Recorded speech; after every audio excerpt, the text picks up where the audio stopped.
Min nhar il-ġimgħa filgħodu, vjaġġi għal divertiment minn u lejn Għawdex mhux se jkunu aktar permessi. Dan wara li f'konferenza tal-aħbarijiet, il-Ministru għal Għawdex Clint Camilleri ħabbar restrizzjonijiet ġodda għal kull min se jkun qed jaqsam il-fliegu bejn Malta u Għawdex. Il-Ministru qal li wara diskussjonijiet fit-tul mal-awtoritajiet involuti dak li jkun se jkun jista' jaqsam il-fliegu bejn Malta u Għawdex għal dawn ir-raġunijiet biss. Bħala parti mill-screening ser jidħol ukoll fis-seħħ screening għal skop li individwu jew individwi ser ikunu qegħdin jaqsmu bejn iż-żewġ gżejjer. Dan l-screening ser jippermetti biss vjaġġar għal dawn ir-raġunijiet.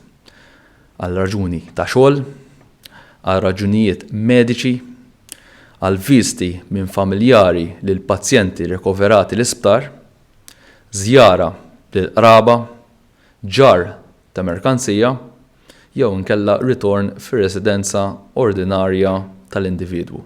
In-nies se jkunu mistoqsija dwar l-iskop tal-vjaġġ tagħhom huma jistennew fil-portijiet tal-imġar u ċ-ċirkewwa qabel jirkbu l-vapur.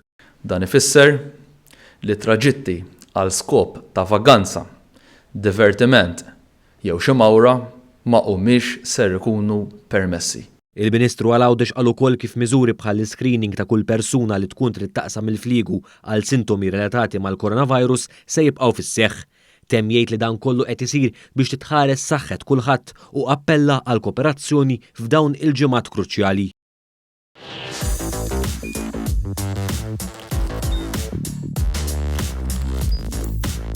Idħol fuq one.com.mt u hemmhekk tista' tara l-programmi kollha li jxandru fuq One permezz ta' One Play.